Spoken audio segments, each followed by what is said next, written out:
Bolsonaro, impeachment ou cassação? Vejamos essa última matéria da Carta Capital que foi veiculada no final de semana. Em conversa, diz aqui a matéria da Carta Capital, em conversa a portas fechadas em 26 de agosto sobre o país e o governo, Jair Bolsonaro comentou, abre aspas, eu vou embora do Brasil. Quem o ouvia quis entender o que ia por sua cabeça e perguntou, vai levar quem, presidente? A resposta foi uma daquelas homofobias presidenciais, abre aspas, sou hétero, só minha mulher. O interlocutor saiu com a impressão de que Bolsonaro já assimila a ideia de não terminar o mandato. Na véspera, Eduardo Bolsonaro havia tuitado, abre aspas, quando as pessoas forem hipnotizadas para ter esse pensamento será o fim. Interessante isso, ele falando que as pessoas são hipnotizadas, né, por essas notícias. Ele conhece bem essa história, né? A família Bolsonaro conhece bem como criar estados mentais na população, né? Com a ajuda decisiva da Cambridge Analytica. Mas vamos voltar ao que ele fala. Quando as pessoas forem hipnotizadas para ter esse pensamento, será o fim. Sairá o único presidente eleito sem amarras, não pode rir não, hein? Capaz de mudar o sistema e entrará desculpe, é ele quem fala, e entrará um bundão a servir este establishment, escreveu o deputado. Desculpe eu repetir, por bundão presume-se que se referia ao vice-presidente Hamilton Mourão, o general Hamilton Mourão. A queda, o afastamento de Bolsonaro, portanto, volta à pauta nas rodas do Congresso. Abre aspas aqui para o líder do PT no Senado, Humberto Costa, de Pernambuco. O debate sobre a permanência de Bolsonaro é inevitável. Parece que as elites já perceberam que o Bolsonaro é um estorvo, veja o agronegócio, disse o senador. Já Randolfo Rodrigues, senador da rede do Amapá, líder da oposição no Senado, disse: a base de sustentação desse governo é frágil, por isso, lamentavelmente, não se pode descartar que a gente tenha de enfrentar o debate sobre o afastamento do presidente. Já o deputado Luiz Flávio Gomes, aqui de São Paulo, do PSB, que é ex-juiz, portanto sabe bem o que está falando em termos jurídicos, diz o seguinte: será difícil Bolsonaro reverter a impopularidade e vai chegar a hora de apresentar um pedido de impeachment. E diz que ele, pessoalmente, Gomes, diz que vai apresentar esse pedido. Abre aspas. A lei do impeachment de 1950, que é a lei 1079, prevê nada mais nada menos que 67 hipóteses de crime de responsabilidade. O Bolsonaro, segundo o juiz, o ex-juiz, já violou umas 20. Ele vai cair pelo conjunto da obra, afirma. Agora vamos nós aqui avaliar as duas hipóteses de afastamento do Bolsonaro.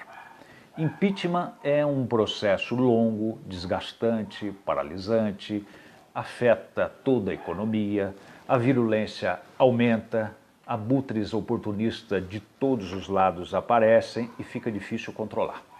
E pior, Mourão assume um par de coturnos nas salas do poder. Mas tem um atalho. Ao invés do impeachment, a cassação. Cassação da chapa. E como se daria isso? Por via judicial, é claro. E já há uma ação no TSE, aguardando ali no forno, ou em fogo brando, com esse objeto, justamente com esse objeto. A ação pede a cassação por disseminação de mentiras na campanha de Bolsonaro. As tais fake news que todo mundo sabe, as empresas, como foi denunciada numa excelente reportagem da Folha de São Paulo, que gastaram milhões de reais em impulsionar fake news na campanha de Bolsonaro. A ação tende a ser abastecida, por um lado novo, pela CPI das fake news, prestes a ser instalada. O comando da investigação vai ser da oposição. A relatoria da CPI deve ficar com a deputada Lídice da Mata, do PSB da Bahia. Bom, quando esse processo, na realidade, vai começar a andar, se começar a andar? Vai depender de duas coisas.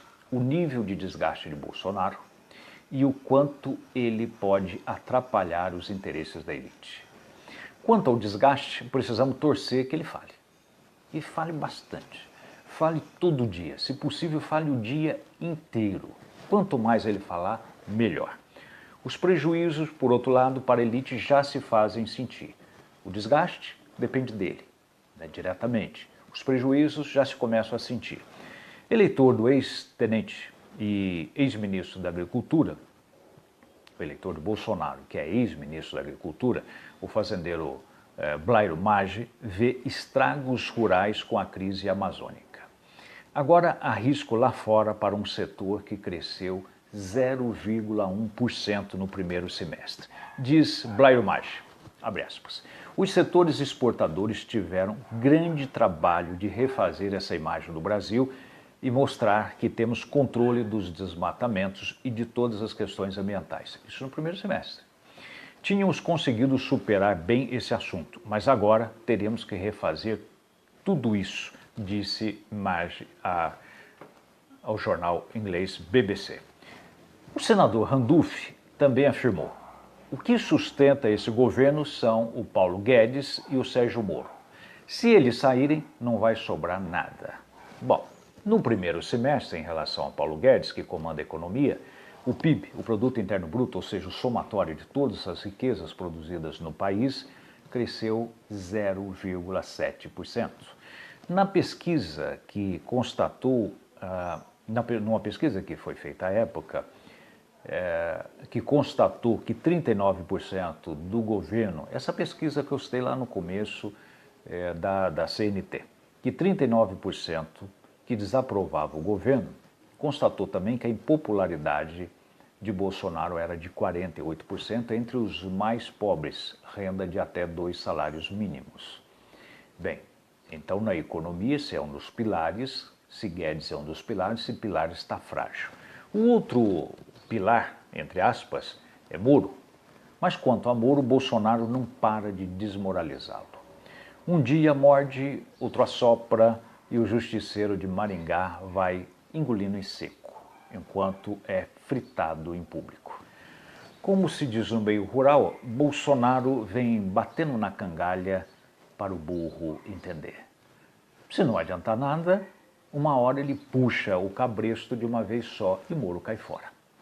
Vejamos, porém, agora o timing, o momento certo, caso disso vir a acontecer na visão das elites. A sequência, o cronograma ideal para as elites. Em Brasília e entre os donos do poder econômico, há 2 pontos a observar. Primeiro, o quanto ainda o tenente expulso do Exército, o tal de Bolsonaro, ora presidente da República, pode ser útil para aprovar as reformas. Segundo, evitar ao máximo Lula voltar, disputar e ganhar as eleições. Vamos deter nesse último ponto aqui. Recordemos, o impeachment não interessa, em primeiro lugar, porque assume Mourão, que todo mundo sabe que é um lobo em pele de cordeiro. Mas se Bolsonaro cair no Tribunal Superior Eleitoral, Mourão cai junto. Mas veja que interessante, se a chapa for cassada até 2020, vai haver uma nova eleição e eleição direta. Ou seja, se Lula estiver solto e se concorrer, ele ganha. Mas de 2021 em diante, eleição indireta, que é feita dentro do Congresso Nacional, restrita a parlamentares. E aí o favorito é Maia.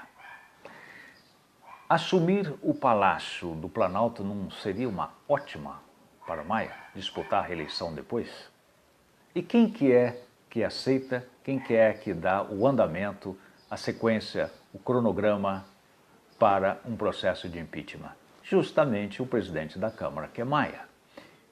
Então, ponderando tudo isso e com o clima que está se formando, o futuro de Bolsonaro, felizmente, para nós todos, não é dos melhores. As perspectivas para ele não são boas, até porque o tempo todo ele se mete em confusão.